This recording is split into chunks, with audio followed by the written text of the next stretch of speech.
Question है कि ये एक सर्किट है जिसमें कि ये कैपेसिटर है 5 माइक्रोफैराड का और 10 ओम का 3 रजिस्टर है और ये बैटरी है 30 वोल्ट का एक स्विच है। सवाल ये है कि जब इस स्विच को t=0 पर ऑन करेंगे तो स्टेडी स्टेट पर इस पर चार्ज कितना होगा ये निकालना है। Find charge on capacitor eight steady state. और सेकंड पार्ट है कि इस सब रजिस्टर में कितना करंट होगा एट t=0। तो सेकंड पार्ट लिखिए, find current in resistors at t=0।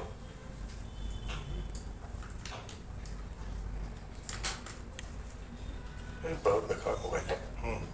जैसे ही इसको ऑन करेंगे तो तुमको ये सिखाए हैं कि कैपेसिटर बिहेव कैसा करेगा, शॉर्ट सर्किट जैसा, क्योंकि इनिशियल चार्ज कैपेसिटर में नहीं है।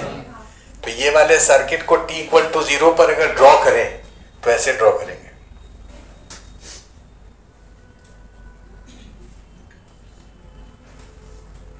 ये कैपेसिटर है यहां पर, लेकिन इसको शॉर्ट सर्किट दिखाए। ये वाले कैपेसिटर को कैसा दिखाए, शॉर्ट सर्किट। शॉर्ट सर्किट का मतलब कनेक्टिंग वायर, यह है 30 वोल्ट, यह है 10 ओम 10 ओम 10 ओम। ये वाला सर्किट t=0 प्लस पर ऐसा होगा। अब इतना सिंपल सर्किट है कि 10 और 10 का इक्विवेलेंट 5, 10 और 5 15, करंट 2 एम्पियर। ये 2 एम्पियर यहां आएगा, इसमें 2 एम्पियर होगा, यहां आकर के दो पार्ट में डिवाइड होगा। इस तरफ होगा 1 एम्पियर और इधर भी 1 एम्पियर, दोनों ऐड होकर के 2 एम्पियर वापस। डिफरेंट ब्रांचेस में करंट ही होगा। सेकेंड पार्ट है स्टेडी स्टेट पर चार्ज कितना होगा। कितना आया है,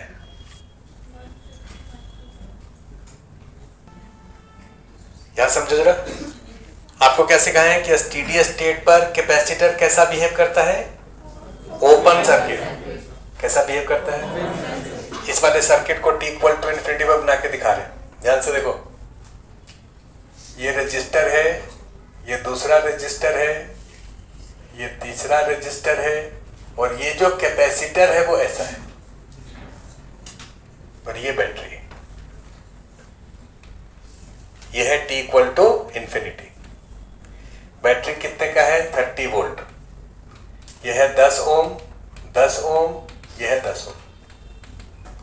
क्या इस वाले 10 ओम में करंट फ्लो करेगा, कितना करंट होगा, ओपन सर्किट से करंट फ्लो नहीं करता, ओपन स्विच जैसा ही। इस दोनों में करंट ऐसे फ्लो करेगा, ये तो लूप है, तो करंट कितना होगा कहो सर। देखिए यहां से अगर I करंट निकला है तो ये I यहां जाएगा, यहां आने के बाद इधर नहीं जाएगा, ये सब करंट इधर जाएगा। तो ये क्लोज लूप हुआ कि नहीं हुआ। ड्रॉप लिखो, यहां से यहां तक ड्रॉप I × 10, यहां से यहां तक ड्रॉप I × 10, यहां आ गए यहां आ गए, ये ड्रॉप -30 = 0। तो -30 है, उस तरफ ले गए तो 30 हो गया। तो 20I = 30। I कितना, 3/2। लेकिन होशियार लोग इतना थोड़ा लिखेगा, कहेगा सर देखिए ना ऐसे करके ऐसे आया तो 10 और 10 20 हुआ ना, वो तो खत्म हो गया, उसका कहानी खत्म है। तो 20 ओम है, 30 से लगा है तो 30/20 बोलो। तो करंट कितना फ्लो करेगा, 3/2 एम्पियर।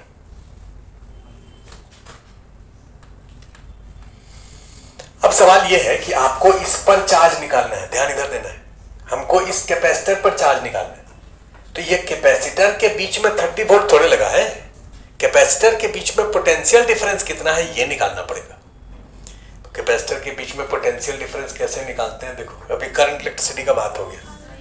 यहां पर ये कैपेसिटर देखो ऐसे है, ये कैपेसिटर यहां पर ऐसे ही। इस वाले पॉइंट का नाम मान लेते हैं स्मॉल a, इस वाले पॉइंट का नाम मान लेते हैं स्मॉल b। कैपेसिटर का ये वाला प्लेट का नाम क्या है, स्मॉल a, इसका नाम क्या है, स्मॉल b। अब तुमको A और B के बीच में पोटेंशियल डिफरेंस निकालना है। क्या निकालना है, तो पोटेंशियल डिफरेंस निकाल रहे हैं VAB। VAB का क्या मतलब, potential drop from A to B। बोलो, यहां से यहां तक का ड्रॉप निकालना है तो हम चलेंगे या तो ऐसे करके ऐसे करके ऐसे आ जाए, या ऐसे करके ऐसे आ जाए, किसी भी तरीके से आए। बात देखिए, हमारे यहां से यहां ऐसे, बोलो यहां से यहां तक का ड्रॉप 0। अरे ये करंट 0 है, ये A है तो ये भी A ही रहेगा। यहां से यहां तक ड्रॉप 0, यहां से यहां तक 0, कनेक्टिंग वायर है। यहां से यहां तक ड्रॉप, तो इधर की तरफ करंट 10, सॉरी I, और रेजिस्टेंस कितना 10, तो I इंटू 10। यहां से यहां ड्रॉप हो गया, यहां आ गए, यहां आ गए। I का वैल्यू कितना है 3/2, तो 10 इंटू 3/2 15 वोल्ट।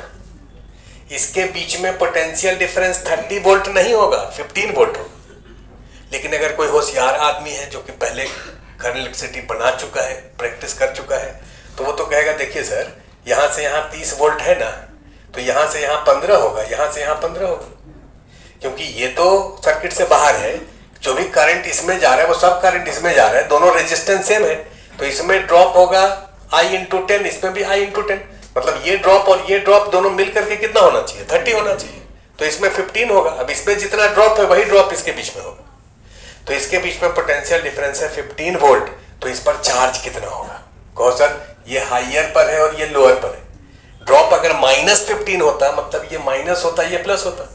अभी ड्रॉप प्लस आया है मतलब ये हाइयर है और ये लोअर है। इस पर चार्ज अगर हम Q मान लें, इस पर -Q मान लें, तो Q कितने के बराबर? C into potential difference between A and B। तो C का वैल्यू है 5। C का वैल्यू कितना है 5, तो 5 इंटू 15 75 माइक्रो कूलम, ये 5 माइक्रो फैराड, ये आंसर होगा। कृपया लिखें।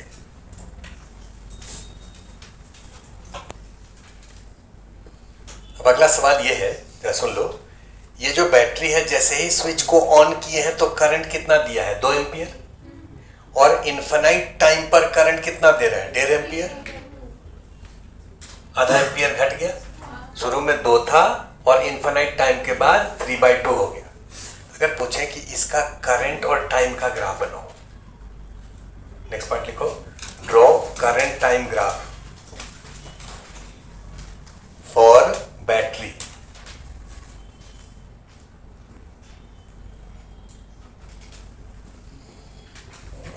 ये देखो करंट टाइम ग्राफ, तुम लोग घंटों लगा रहे हो, हम लोग को पता है कि एक्सपोनेंशियल ग्राफ होता है। करंट बैटरी से जो निकल रहा है उसको कैपिटल I लिखे हैं, तो कैपिटल I और T के बीच में ग्राफ। T इक्वल टू 0 पर कैपिटल I कितना है 2, और T इक्वल टू इंफिनिटी पर कितना है 3/2। ये जो लाइन है इस लाइन को कहेंगे 3/2 लाइन। यहां से करंट शुरू होगा एक्सपोनेंशियली घटते हुए, इस लाइन को कब मिलेगा इंफिनिटी पर, तो ग्राफ ऐसा होगा। अगर अगला क्वेश्चन ये पूछे कि ये जो बैटरी है इसका पावर टाइम ग्राफ ड्रॉ करिए, क्या करिए पावर टाइम ग्राफ लिखो, draw power time graph of cell, power time graph of cell. अब देखिए पावर को लिखे हैं y एक्सिस पर, टाइम को लिखे हैं x एक्सिस पर। t इक्वल टू 0 पर ये कितना पावर सप्लाई करेगा E इंटू आई आउट। पावर का क्या फॉर्मूला होता है E है 30 और शुरू में करंट कितना है 2, तो पावर होगा 60 वॉट। और इनफिनाइट टाइम के बाद कितना होगा 30 इंटू 3/2 मतलब 45 वॉट। ये लाइन 45 वॉट का लाइन होगा। और पावर में आप क्या करते हैं E इंटू आई तो करते हैं, तो E तो कांस्टेंट है, I एक्सपोनेंशियल है, तो पावर भी एक्सपोनेंशियल होगा। अरे भाई इसके पावर का इक्वेशन लिखते हो E इंटू आई, ये I का ग्राफ या इक्वेशन एक्सपोनेंशियल है, उसमें अगर कांस्टेंट से गुना कर देंगे तो एक्सपोनेंशियल ही रहेगा ना, तो ये ग्राफ भी एक्सपोनेंशियल होगा। यहां से एक्सपोनेंशियली डिक्रीज करिए, इसको मिला दीजिए।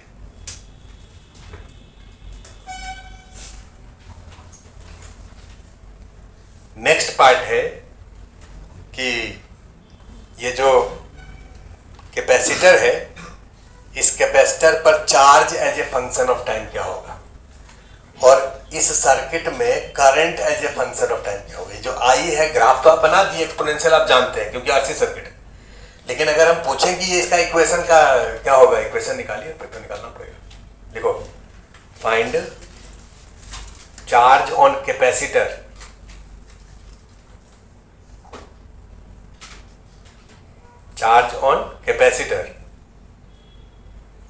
and current in circuit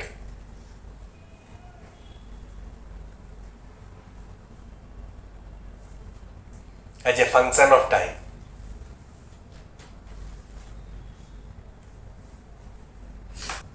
चलिए बात समझिए, ये स्विच को जब आप ऑन करेंगे, अच्छा इसमें अगर डायरेक्ट कोई इक्वेशन लिखना चाहे कि सर करंट का इक्वेशन तो जानते हैं E minus q naught by C by R, e minus T by R से, बोले नहीं वो तो एक रजिस्टर, एक कैपेसिटर, एक बैटरी के लिए, इसमें वैसा सर्किट थोड़े है, इसमें तो 3 रजिस्टर है, बैटरी है, 2 लूप का सर्किट है, 1 लूप का सर्किट थोड़े है।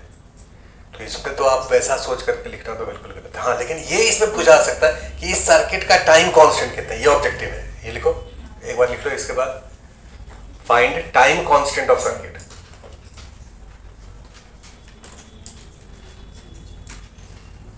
अगर इस सर्किट का टाइम कांस्टेंट केवल निकालना है तो उसका तरीका है, उसका क्या तरीका है ये सिखाते हैं, इस तरीका को याद रखो। तरीका ये है कि अगर कोई एक ही कैपेसिटर है, कैपेसिटर एक ही होना चाहिए, या अगर 2 या 3 कैपेसिटर है तो सब सीरीज या पैरेलल में कनेक्टेड होना चाहिए, जिससे कि उसको कनेक्ट करके एक में कन्वर्ट कर दें। एक ही कैपेसिटर होना चाहिए सर्किट में, तो अभी तो एक ही कैपेसिटर है। ये जो कैपेसिटर है इसका जो दोनों टर्मिनल है ए एंड बी, इस दोनों टर्मिनल के बीच में इक्विवेलेंट रेजिस्टेंस निकाल लो। क्या निकाल लो? टेकिंग जितना भी बैटरी है उस सबको कनेक्टिंग वायर मान करके लिखिए, we should find equivalent resistance across capacitor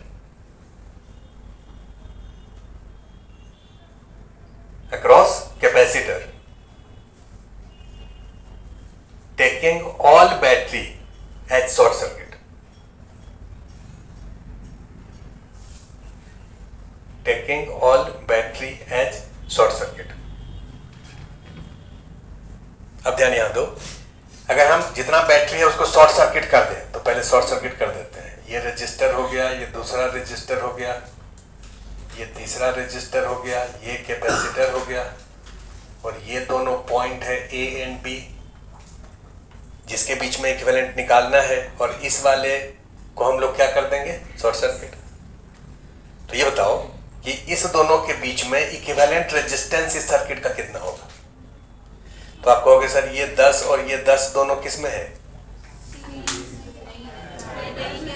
parallel में है महाराज। इस वाले पॉइंट का नाम अगर C है, इसका B है, तो इसका B होगा कि नहीं।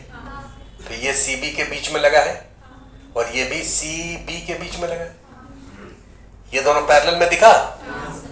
तो इसको और इसको पैरेलल कॉम्बिनेशन करोगे तो यहां देखो, ये तो 10 है, इसको 10 को रहने दो, ये कैपेसिटर को रहने दो, कैपेसिटर का दोनों पॉइंट है A एंड B, और 10 और 10 का पैरेलल कॉम्बिनेशन कितना हो गया, 5। तो C और B के बीच में लगा दो 5, ये है 10। ये 10 और 5 किस में है, सीरीज में।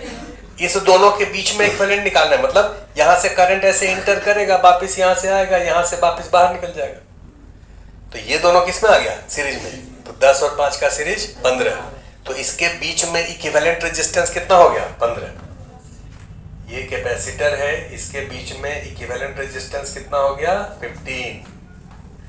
तो R का वैल्यू 15 हो जाएगा, तो इसका टाइम कांस्टेंट हो जाएगा RC 15C, ये टाइम कांस्टेंट होगा।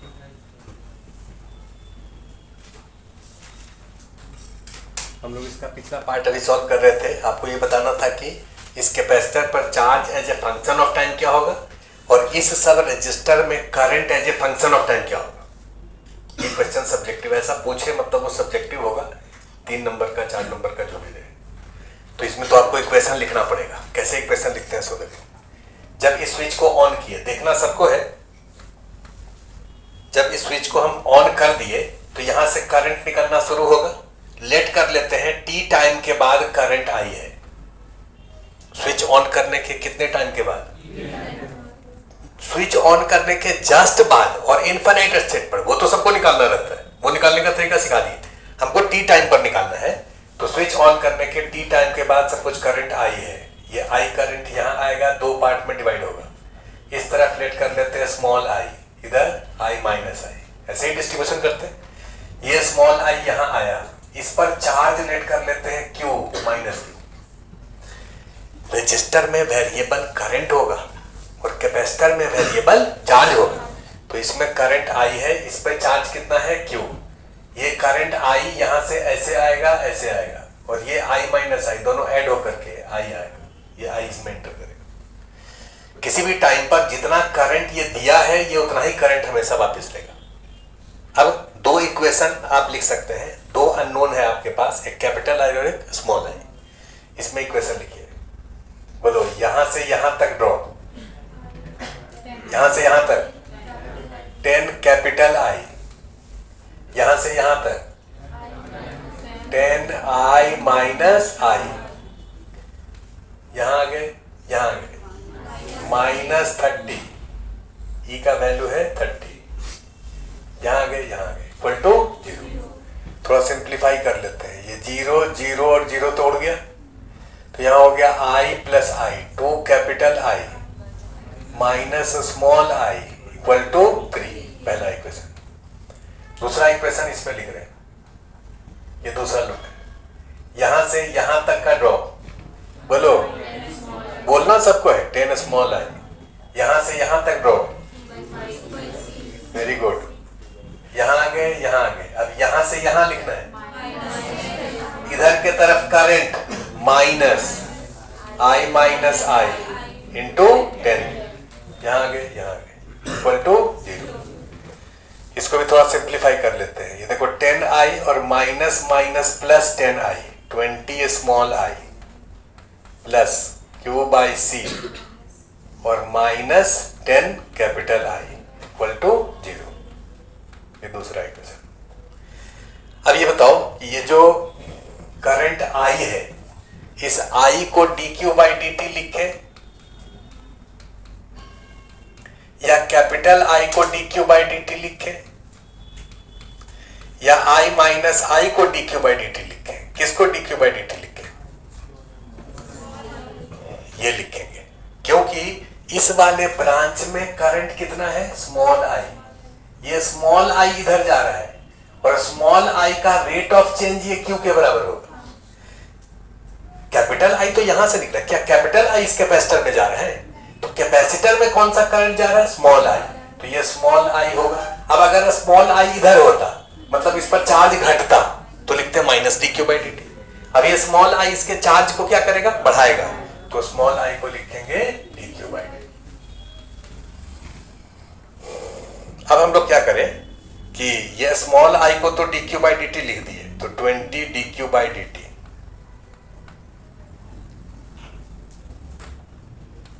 अभी थोड़ा सा रुक जाओ,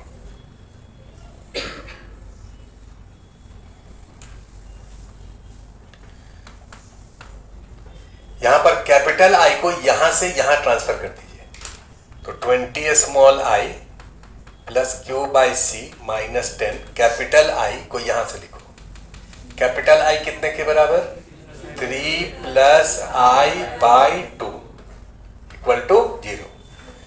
ये 2 से कट गया तो 5 हो गया, तो ये होगा 20 I plus Q by C minus 15 minus 5 I equal to 0। तो 20 minus 5 15 small I, 15 small I हो गया ना, और इसको उधर ले जाओ, तो Q बाई सी प्लस 15। अब इस I को लिखो dq बाई dt और इसको लिखो 15 minus Q by C, 15c minus Q by C. बोलो कोई दिक्कत? भाई अल्टीमेटली आपको वेरिएबल सेपरेबल इक्वेशन आएगा, एक बार इंटीग्रेट करेंगे तो क्यूटी में रिलेशन आएगा। दो लूप था तो दो इक्वेशन लिखना पड़ा। ये कैपिटल आई को हम इसलिए इलिमिनेट किए क्योंकि स्मॉल आई के टर्म में हम लिखना इसलिए चाह रहे हैं क्योंकि small I D q by D T के बराबर है, तो इसलिए कैपिटल आई को दोनों से इलिमिनेट कर दिया, स्मॉल आई और क्यू में रिलेशन आ गया। अब स्मॉल आई को D q by D T लिखेंगे, एक बार इंटीग्रेट करेंगे। यहां तक लिखिए, इंटीग्रेशन आपको करना है। आगे का इंटीग्रेशन देखो कर रहे हैं। D q by 15c minus q equal to, इस dt को उधर ले आइए तो dt बाई ये 15 नीचे आ जाएगा 15c। t इक्वल टू 0 पर q कितना है? 0। q है उस कैपेसिटर पर चार्ज और इनिशियल चार्ज 0 है। t पर चार्ज कितना है? q। बोलो इसका integration. ln 15c minus Q by -1, 0 से q इक्वल टू, इसका होगा t बाई 15c। कोई दिक्कत? इस माइनस को उधर लेके चले जाइए और पहले q रखो फिर 0 रखो, तो q रखेंगे तो 15c माइनस q होगा, माइनस 0 रखेंगे तो 15c होगा। ln m minus ln n, ln m by n होता है, तो डायरेक्ट लिख देते हैं ln 15c minus q by 15c। अब इसको इससे डिवाइड कर दें तो 1 minus q by 15c e raise to minus t by 15c। देखो तो कोई दिक्कत है? तो इसको इधर 1 minus e raise to the power t by 15c equal to q by 15c, तो 15c इधर आ गया। तो charge on capacitor as a function of time ये। अब यहां से चेक करके आप देख सकते हैं t इक्वल टू 0, e का पावर 0 1 माइनस 1 0, चार्ज कितना होगा? 0। शुरू में 0 चार्ज था और t का वैल्यू इंफिनिटी रखिए, e raise to the power minus infinity 0, मतलब चार्ज कितना होगा? 15c। कितना आया था? 15c आया था। तो charge as a function of time के। अब इसको डिफरेंशिएट करोगे तो स्मॉल आई आएगा, dq बाई dt। डिफरेंशिएट करिए, 15c इंटू 1 का differentiation 0 minus 15c e raise to the power minus t by 15c minus 1 by 15c। 15c से 15c cancel, minus minus plus, कितना हो गया है? 1 e raise to minus t by 15c। ये small I होगा, small I होगा। अब जरा चेक करके देख लो, t का वैल्यू 0 रखिए, e raise to the power 0 1, current कितना है? 1। स्मॉल आई का वैल्यू 1 था कि नहीं? ये जो कैपेसिटर था उससे जो करंट था वो तो 1 ही था। वह स्मॉल आई का इक्वेशन निकल गया तो कैपिटल आई आप निकाल सकते हैं। ये इक्वेशन है capital I small I. Capital I का वैल्यू होगा स्मॉल आई प्लस 3/2। तो अगर कोई पूछे कि कैपिटल आई का क्या इक्वेशन होगा, स्मॉल आई प्लस 3/2, यही ना होगा जी। ये देखो ना, यहां से स्मॉल आई उधर चला गया, small I plus 3 divided by 2।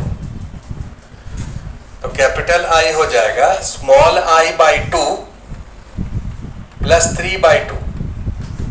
Small I by 2 का मतलब 1/2 e raise to the power minus t by 15c plus 3/2। ये कैपिटल आई होगा। कैपिटल आई को चेक करके देख लो, t का वैल्यू 0 रखो, e का पावर 0 1, e का पावर 0 1, तो हाफ प्लस 3/2 2। शुरू में कैपिटल आई कितना था? 2, और t का वैल्यू इन्फिनिटी रखो तो ये हो गया 0। कितना हो गया 3/2। पहले हम लोग ड्रॉ कर चुके हैं ना, ये वाला ग्राफ पहले हम लोग ड्रॉ कर चुके हैं। इस वाले ग्राफ को अगर ड्रॉ करना है तो कैसे ड्रॉ करेंगे? सर एक्सपोनेंशियल ग्राफ है, t = 0 और इन्फिनिटी पता है, तो एक्सपोनेंशियल कर दीजिए ड्रॉ। तो सब में current as a function of time आ गया, कैपेसिटर में charge as a function of time आ गया।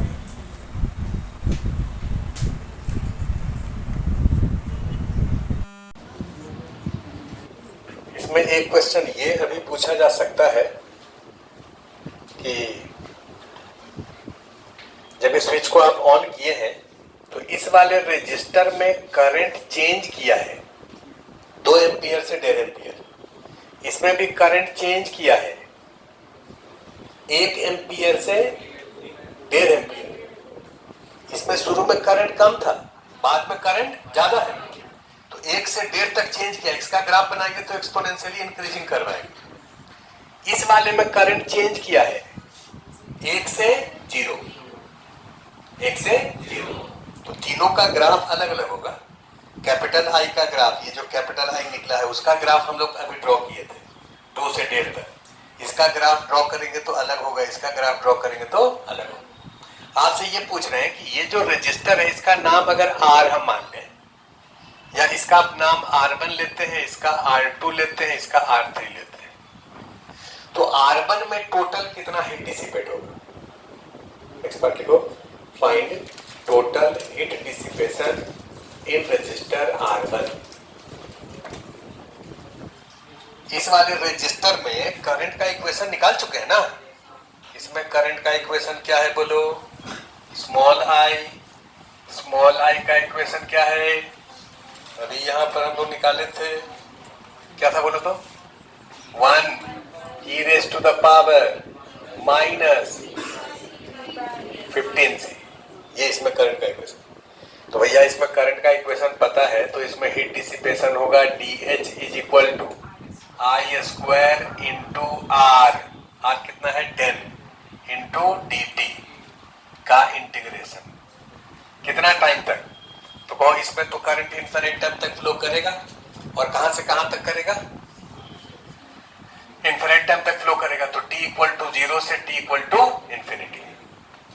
तो DH का वैल्यू हो गया, I² को लिखेंगे e⁻⁻2t/15c इंटू 10 dt का इंटीग्रेशन 0 से इन्फिनिटी। अब देखो इसको इंटीग्रेट कर देते हैं। H का वैल्यू हो गया e⁻80 का इंटीग्रेशन होता है e⁻80/a, मतलब -2t/15c divided by -2/15c into 10। ये वाला 10 तो बाहर आ ही जाएगा, तो 10 को बाहर कर दीजिए और लिमिट इसमें रख दीजिए। कहां से कहां? 0 से infinity. This is equal to 10, ये 15c को ऊपर कर दो बाय 2 का माइनस, यहां इन्फिनिटी रखोगे तो 0 और 0 रखोगे तो 1, तो ये केवल माइनस माइनस प्लस कर देगा। इसको माइनस माइनस प्लस हो गया, तो ये 2 15 × 75 75c, और c का वैल्यू 5 है, 5 × 25 2 7 × 35 36 37 इतना माइक्रो जूल। ये डेफिनेशन बोलो, समझ आया? बोलो ना, हाँ तो लिखो जल्दी से। आते थे अब तक सब क्वेश्चन में, तो इसमें दूसरा तरीका जैसा आप लोग अप्लाई करके देखिए, देखिए कितना लोग उसको सॉल्व कर लेते हो। तो इस वाले क्वेश्चन में दूसरा मेथड एप्लीकेबल नहीं होगा। क्यों नहीं होगा? सो देखो, ये जो बैटरी है इसमें शुरू में करंट कितना था? 2 एम्पियर, मतलब 2 कूलम पर सेकेंड, 1 सेकेंड में 2 कूलम। और लास्ट में कितना है? 1.5 एम्पियर, मतलब इनफाइनाइट टाइम के बाद भी इसमें करंट फ्लो कर रहा है, चार्ज बाहर निकल रहा है। टोटल कितना एनर्जी सप्लाई किया, मतलब E इंटू क्यू आउट। तो क्यू आउट का वैल्यू तो इनफिनिट टाइम के बाद भी हो रहा है, बोलिए ना। ये तो आप थोड़े कह दीजिएगा कि ये जो टोटल चार्ज दिया है 75 है, 75 में थोड़े चार्ज है, यहां से चार्ज ऐसे निकल करके ऐसे वापस भी तो आया है, तो एनर्जी तो तब भी वो दिया, इसमें एनर्जी डिसिपेट हुआ। और इसमें एनर्जी डिसिपेशन अगर तुमसे पूछे तो टाइम तुमको बताना पड़ेगा कितने टाइम है, क्योंकि इसमें ऐसा नहीं है, इसमें शुरू में करंट कितना था 2 एम्पियर और इन्फिनिट टाइम पर कितना है 1.5 एम्पियर, तो इन्फिनिट टाइम के बाद भी तो करंट फ्लो कर ही रहा है, तो तुमको टाइम बताना पड़ेगा कि 10 सेकंड में या 20 सेकंड में कितना हीट डिसिपेशन हुआ। वो 20 सेकंड अगर 5 आरसी से कम है, क्योंकि 5 आरसी को हम लोग इन्फिनिट कहते हैं, इन्फिनिट किसको कहते हैं 5 आरसी से अगर कम है तब तो आई स्क्वायर आर डी टी के इंटीग्रेशन से करेंगे, अगर 5 आरसी से ज्यादा है तो 5 आरसी तक हीट डिसिपेशन निकालेंगे इंटीग्रेशन से, उसके बाद फिर इसमें करंट कांस्टेंट हो गया 1.5 एम्पियर, तो 1.5 एम्पियर इंटू जितना टाइम बचा उससे मल्टीप्लाई कर देंगे। इसमें हम लोग निकाल दिए इसलिए क्योंकि इसमें शुरू में था और बाद में जीरो हो गया इन्फिनिट टाइम के बाद, और करंट जो है इसमें कभी कांस्टेंट नहीं रहा, एक्सपोनेंशियल ही रहा, इसमें करंट जो है इन्फिनिट टाइम के बाद फिर कांस्टेंट हो गया, बोलो ना। तो इसमें ये नहीं कर सकते कि ये टोटल चार्ज जो दिया वो इस पर कितना चार्ज है, तो ये कितना टोटल चार्ज इन्फिनिट टाइम में दिया ये आपको निकालना अपने आप में एक क्वेश्चन है। तो इसमें आप जो हीट डिसिपेशन निकालेंगे वो आई स्क्वायर आर डी टी से ही निकलेगा, दूसरे मेथड से नहीं निकलेगा। ये जो कैपेसिटर है इस पर चार्ज कितना है 10 और -10, या तो ऐसे लिखा रहेगा लैंग्वेज में लिखा रहेगा कि ये जो कैपेसिटर है इसको हम लोग 2 वोल्ट से चार्ज कर दिए, कितने से चार्ज कर दिए 2 वोल्ट, तो 2 वोल्ट से अगर बैटरी लगा के चार्ज करेंगे तो 5 × 10 माइक्रोकूलम चार्ज आएगा। पोलैरिटी आपको दिया रहेगा कि इधर प्लस है और इधर माइनस है। ये वाला जो कैपेसिटर है इसको भी 2 वोल्ट से चार्ज कर दिए तो कितना चार्ज हो गया 20, पोलैरिटी दिया हुआ है इधर प्लस इधर माइनस। अब ये रजिस्टर है, ये वाला पॉइंट को जब हम यहां से कनेक्ट करेंगे तो बोलो करंट फ्लो करेगा को नहीं, अभी सर्किट पूरा नहीं होगा। जैसे ही ये वाला पॉइंट इससे कनेक्ट करेंगे तो इस सर्किट में कितना करंट फ्लो करेगा t = 0 पर, और स्टेडी स्टेट पर दोनों पर चार्ज कितना होगा। क्वेश्चन ऑब्जेक्टिव में तो ये पूछा जाएगा, बाकी इक्वेशन लिखने वाला बात है तो वो तो ऑब्जेक्टिव में नहीं पूछा जाता है, वो थोड़ा सा जो है मोर देन वन में पूछा जाएगा या फिर मैच द कॉलम में पूछा जाएगा, वो बाकी ऑब्जेक्टिव में यही चीज पूछा जाता है कि t = 0 पर कितना करंट है, स्टेडी स्टेट पर कितना चार्ज है और कितना हीट डिसिपेशन हो रहा है। ये 3 क्वेश्चन जनरल लिखिए। क्वेश्चन लिख लो, फाइंड, इसको स्विच बना देते हैं, find current in circuit, current in circuit just after closing the switch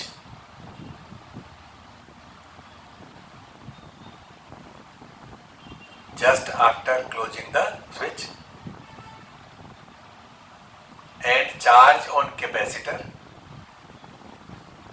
at a steady state। Third part लिख लीजिए, find energy dissipation in registers,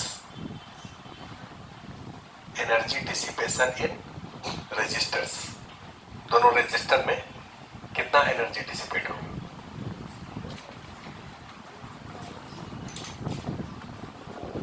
तो इसको अगर t = 0 पर हम लोग ड्रॉ करें तो ये एक बैटरी की तरह बिहेव करेगा जिसका ये प्लस और ये माइनस होगा, और Q0/C मतलब 2 वोल्ट, और ये तो रजिस्टर है ही, ये वाला कैपेसिटर बैटरी होगा जिसका ये प्लस होगा और ये माइनस होगा, और ये रजिस्टर होगा। ये रजिस्टर है 2 ओम और ये भी है 2 ओम, और ये बैटरी है 2 वोल्ट। अब ये वाला और ये वाला दोनों बैटरी एडिटिव है, तो नेट करंट इधर के तरफ जो ऐसे फ्लो करेगा ये होगा 2 + 2 4 बाय ये दोनों रजिस्टर का सम 4, 1 एम्पियर। इसके बाद स्टेडी स्टेट चार्ज इस पर निकालना था, वो स्टेडी स्टेट चार्ज लिख रहे हैं। जब इस स्विच को ऑन किए हैं, ध्यान इधर दो, स्टेडी स्टेट चार्ज निकालने में सबको दिक्कत हो रही है। इसको जब ऑन किए हैं तो इसमें चार्ज ऐसे फ्लो करेगा, तुम ऐसे मान लो कोई दिक्कत नहीं, वैसे करेगा ऐसे ही, करंट ऐसे फ्लो कर रहा है, लेकिन तुम ऐसे मानोगे तब भी कोई दिक्कत नहीं है, उसका वैल्यू नेगेटिव आ जाएगा। हम लेट कर लेते हैं कि जैसे ही इसको ऑन किए तो इस डायरेक्शन में क्यू चार्ज फ्लो किया टोटल, मतलब ऑन करने के इनफिनिट टाइम बाद स्टेडी स्टेट जब आ चुका तब, तो स्टेडी स्टेट आ चुका तो इसमें करंट का वैल्यू क्या हो गया, जीरो। करंट क्या हो गया, जीरो। अब इसमें टोटल चार्ज हम क्यू माने, ये क्यू यहां आया, तुमसे अगर ये पूछे कि भैया ये स्विच से कितना चार्ज फ्लो किया, तो तुम लेट कर लो कि स्विच से क्यू चार्ज फ्लो किया। ये क्यू चार्ज जब फ्लो किया है तो इस पर कितना चार्ज होगा, 10 प्लस क्यू, इस पर उसका माइनस छोड़ देते हैं, ऐसे आए ऐसे आए, क्यू यहां पर ये प्लस माइनस देकर के क्यू फिर बाहर निकल गया इधर, इस पर कितना आया 20 प्लस क्यू, इस पर उसका माइनस, फिर से वापस डिस्ट्रीब्यूशन हो गया क्यू चार्ज का। अब वोल्टेज ड्रॉप का इक्वेशन लिखिए, क्या इनफिनिट टाइम पर t इक्वल टू इंफिनिटी है तो इसमें करंट फ्लो करेगा नहीं, क्योंकि ये ओपन सर्किट है, अपने थ्रू करंट को फ्लो होने नहीं देगा, करंट जीरो हो जाएगा।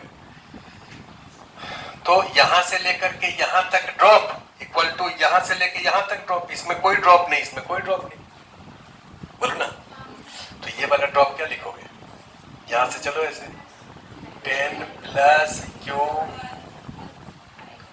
बाई 5, और यहां से चलिए ये वाला ड्रॉप, इस पर चार्ज कितना है -20 प्लस क्यू, इस पर -20 प्लस क्यू बाई 10।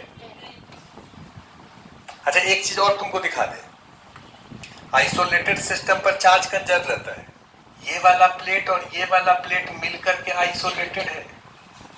ये देखो इनिशियल चार्ज इस पर और इस पर कितना था -10, अरे इस पर 10 था, इस पर -20 था, तो दोनों का सम कितना -10। इनफिनिट टाइम के बाद भी -10 ही रहेगा। कैसे, तो देखो इस पर कितना है 10 प्लस क्यू, और इस पर कितना है -20 माइनस क्यू, इसको जोड़ो तो ये क्यू और क्यू तो कैंसिल हो गया, -20 प्लस 10 कितना होगा -10। चलिए यहां से क्यू निकाल लेते हैं, 10/5 two 10/5 two plus q/5 equal to -2 माइनस q/10।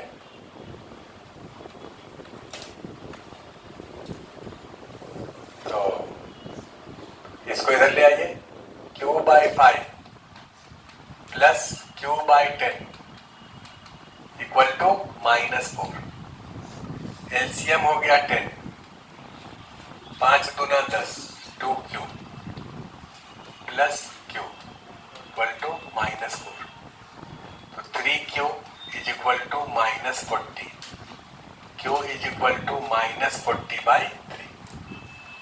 तो q का वैल्यू -40/3 हुआ, इस कैपेसिटर पर कितना चार्ज होगा, तो 10 प्लस q, 10 प्लस q की जगह -40/3,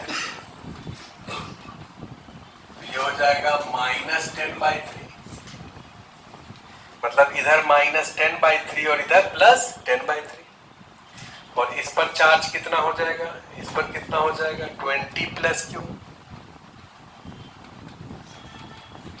मतलब 20 और q का वैल्यू है -40/3, तो इसलिए ये 60 में से 40 गया 20/3, मतलब इस पर इधर होगा 20/3 फाइनल चार्ज, और इस पर इधर क्योंकि इधर है 10 प्लस क्यू, तो इस तरफ कितना चार्ज होगा, इस तरफ, तो कहोगे सर ये 10 प्लस क्यू तो इधर है -10/3, तो इधर कितना होगा +10/3 माइक्रो, इधर कितना होगा ये -10/3। अब चेक करके देख लो, इस पर और इस पर सम ऑफ चार्ज कितना होना चाहिए 10, क्योंकि ये और ये मिलकर के आइसोलेटेड है, तो ये 20 है और ये -10 इनिशियल है, तो 10 हो गया। अब इसका सम करो, इसको और इसको सम करेंगे तो कितना हो जाएगा 10। उसी तरह से इस पर और इस पर सम चार्ज कितना होना चाहिए -10, सम करेंगे तो उतना ही स्टेडी स्टेट चार्ज है। हीट डिसिपेशन देखो निकाल रहे, पहले dW तो इसमें 0 होगा, कोई बैटरी नहीं है, dW क्या होगा 0, केवल du तुमको निकालना है, U final minus U initial. U final बोलो, इस पर और इस पर फाइनल एनर्जी, तो इस पर फाइनल चार्ज कितना है 10/3, तो 10/3 का स्क्वायर बाय 2 × 5, और इस पर फाइनल चार्ज कितना है 20/3, तो 20/3 का स्क्वायर बाय 2 × 10, ये हो गया फाइनल एनर्जी माइनस इनिशियल। इस पर इनिशियल चार्ज है 10, तो 10 का स्क्वायर बाय 2 × 5, और इस पर इनिशियल है 20, तो 20 का स्क्वायर बाय 2 × 10। बस ये कैलकुलेशन कर लो तो आंसर आ जाएगा, और तुम लोग तो कर नहीं पाओगे इतना बड़ा कैलकुलेशन, तो हम ही कर लेते हैं। यहाँ देखो, इसको हम क्या करते हैं कि 10 स्क्वायर बाय 3 दिए, ये 9 लिख दिए और गुना 10 कर दिए, और इधर हो गया प्लस 20 स्क्वायर बाय 9 लिख दिए और इंटू 10 कर दिए, minus 10 square by 10 minus 20 square by 20, एक 10 से इसको उड़ा देते हैं, तो 10/9, और ये 20 है, और 20 को 10 से काट देंगे तो 2 हो जाएगा, मतलब 40/9 ये लिखा जाएगा, और ये तो भाई साहब कट के 10 हो गए, और ये कट के 20 हो गए। इसका एलसीएम 9 ले लेते हैं, 40 और 10 50, -30, एलसीएम 9 हो गया, 50 माइनस 27, 270, तो 270 में से 50 गया तो -220/9 माइक्रोजूल। तो बोलो हीट कितना हो जाएगा, इसका प्लस 220/9 ये हीट हो जाएगा, इतना माइक्रोजूल। प्लस कैसे हुआ समझ आया, dW = du प्लस हीट होता है, dW 0 है तो हीट होगा -du के बराबर। थोड़ा सा कैलकुलेशन मिस्टेक हो गया है, आप लोग जरा इसको देख लीजिए। यहाँ पर ये 20 स्क्वायर बाय नीचे 20 होगा, तो एक 20 कैंसिल हो गया ये। अब इसमें 9 एलसीएम हो गया, तो ऊपर हो जाएगा 30 -30, तो 30 को बाहर ले लो, 1/9 -1, ये हो जाएगा -8/9, 24 -240/9 माइक्रोजूल, तो 240/9, तो आंसर हो जाएगा 240/9।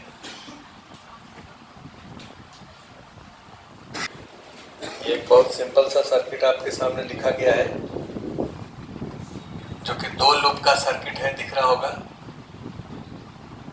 इस वाले लूप में रजिस्टर और बैटरी है, इस वाले लूप में एक कैपेसिटर भी है।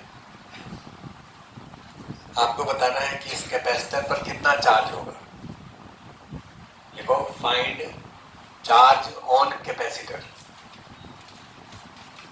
Find charge on capacitor.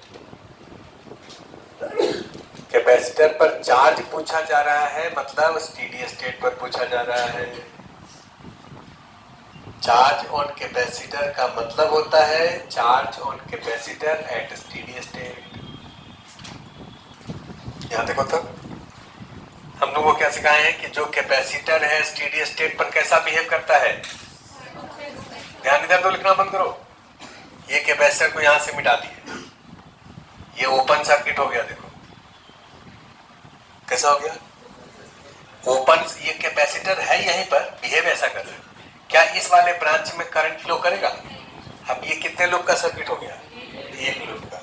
उस एक लूप में करंट निकाल लीजिए। एक लूप में करंट निकालना तो बहुत आसान है। देखो ये सब बेकार हो गया, केवल इस लूप में करंट होगा। अब ये दोनों बैटरी बोलो एडिटिव है कि सब्ट्रैक्टिव है? तो ये बड़ा है तो इसके तरफ से करंट निकलेगा ऐसे, कितने के बराबर? 4 - 2 का मतलब 2 बाई ये और ये सेम करंट फ्लो करेगा। तो 2 और 2 4, 2 6, बोलो ना, 2 4 5 6, ऐसे ना। तो करंट कितना होगा? 1/3 एम्पियर। ये सबको समझ आ गया? आगे समझ के लिखे, वोल्टेज ड्रॉप का इक्वेशन लिख लो तब भी उतना ही। ये ड्रॉप प्लस ये ड्रॉप प्लस ये ड्रॉप प्लस ये ड्रॉप प्लस ये ड्रॉप प्लस ये। अब ये वाले पॉइंट का नाम ए मान लेते हैं, इसको बी मान लेते हैं। तुमको ए बी के बीच में पोटेंशियल डिफरेंस निकालना है। किसके बीच में? तो ए से बी तक आने का रास्ता या तो ऐसे करके है या ऐसे करके है। दोनों में किसी रास्ते से आ सकते हैं, जो तुमको छोटा लगे उधर से आओ। तो हमको तो छोटा यही लग रहा है, तो चलते हैं यहां से। बोलो, यहां आ गए, यहां आ गए। ये ड्रॉप कितना लिखे? बोलते नहीं है कुछ। VAB, voltage drop from A to B। ए से चले, ऐसे आए, ऐसे आए, कैसा प्लेट पर पहुंचे? प्लस, तो 4 हो गया ड्रॉप। यहां गए। अब यहां से यहां तक का ड्रॉप, इधर के तरफ करंट माइनस ऑफ दिस, इधर के तरफ 1/3 है, तो इधर -1/3 इंटू 1, ये ड्रॉप हो गया। यहां आ गए। अब यहां से यहां तक का ड्रॉप, सब लोग बोलो, क्योंकि इसमें कोई करंट नहीं है। यहां आ गए, ये ड्रॉप, वेरी गुड। यहां आ गए, ये ड्रॉप, ये ड्रॉप, ये ड्रॉप। तो 4 में से ये 2 घट गया, तो 2 हो गया। 2 - 1/3, 3 दूना 6, 5/3 वोल्ट। तो इसके बीच में पोटेंशियल डिफरेंस 5/3 है, और ये वाला प्लस है और ये वाला माइनस है। तो इस पर चार्ज जो होगा, इधर प्लस होगा और इधर माइनस होगा। तो चार्ज होगा Q = CV। C का वैल्यू है 5 और V का वैल्यू है 5/3, 25/3 माइक्रो कूलम। ये आंसर होगा।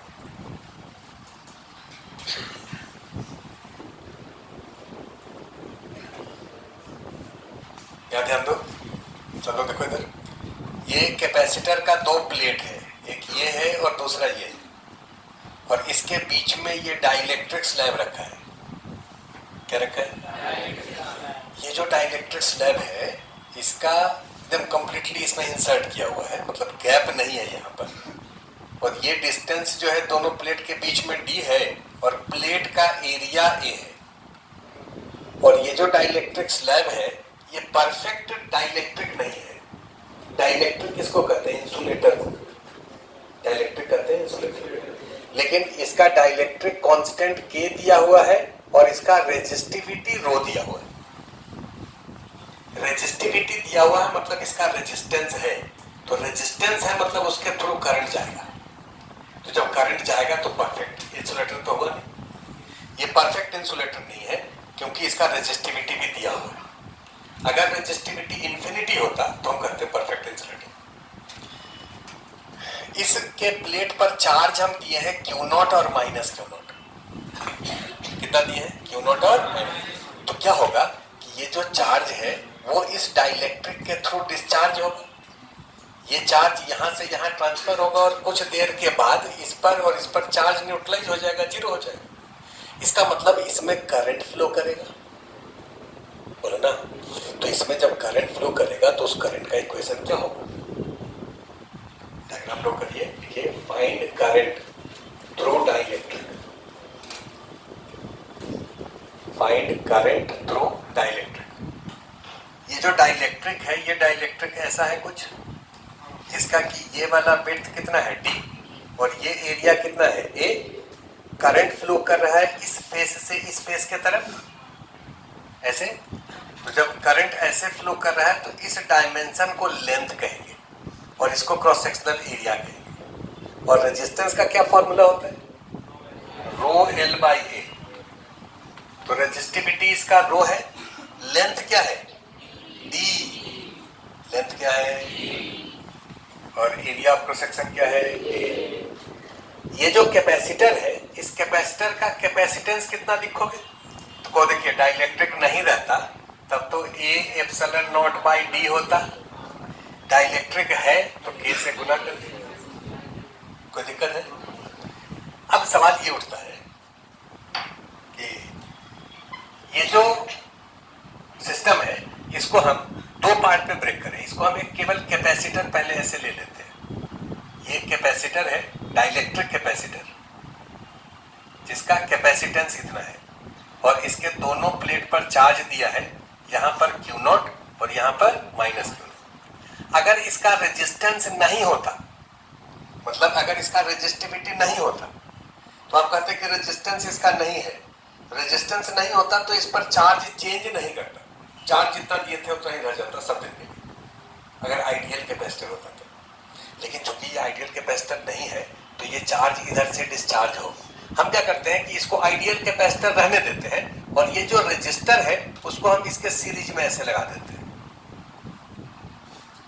रेजिस्टर को क्या करते हैं? सीरीज में लगा देते हैं। जैसे कोई बैटरी का इंटरनल रेजिस्टेंस दिया रहता है तो उस रेजिस्टेंस को बाहर में सीरीज में लगा देते हैं ना।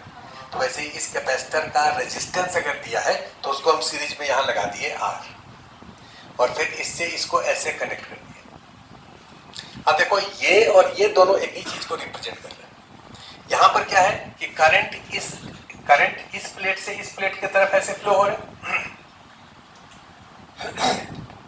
और इसका जो रेजिस्टेंस है, ये रेजिस्टेंस अगर हम बाहर यहां लगा दिए तो करंट इस प्लेट से फ्लो होगा रेजिस्टेंस के थ्रू और इस प्लेट की तरफ आएगा। इधर से कोई करंट फ्लो नहीं होगा क्योंकि ये आइडियल कैपेसिटर है। तो इसको सिंबॉलिकली ऐसे दिखा सकते हैं। अब ये क्या हो गया? आरसी सर्किट हो गया। क्या हो गया? आरसी डिस्चार्जिंग सर्किट, क्योंकि बैटरी इसमें नहीं है। अगर यहां पर एक बैटरी रहता तो हम लोग इक्वेशन लिखते बैटरी नहीं है तो ई को जीरो कर देंगे। ई को क्या कर देंगे? तो अगर हम ये तुमसे पूछें कि शुरू में charge Q not minus q not है, टी टाइम के बाद हम लेट कर लेते हैं कि इस पर चार्ज क्यू है और इस पर कितना है? माइनस क्यू है, और इसमें करंट कितना है? आई है। टी टाइम के बाद तो ये क्यू कितना होगा? कहो सर एक रेजिस्टर है और एक कैपेसिटर है और बैटरी नहीं है, तो इसके लिए तो फॉर्मूला याद है। क्या होता है फॉर्मूला? ईसी।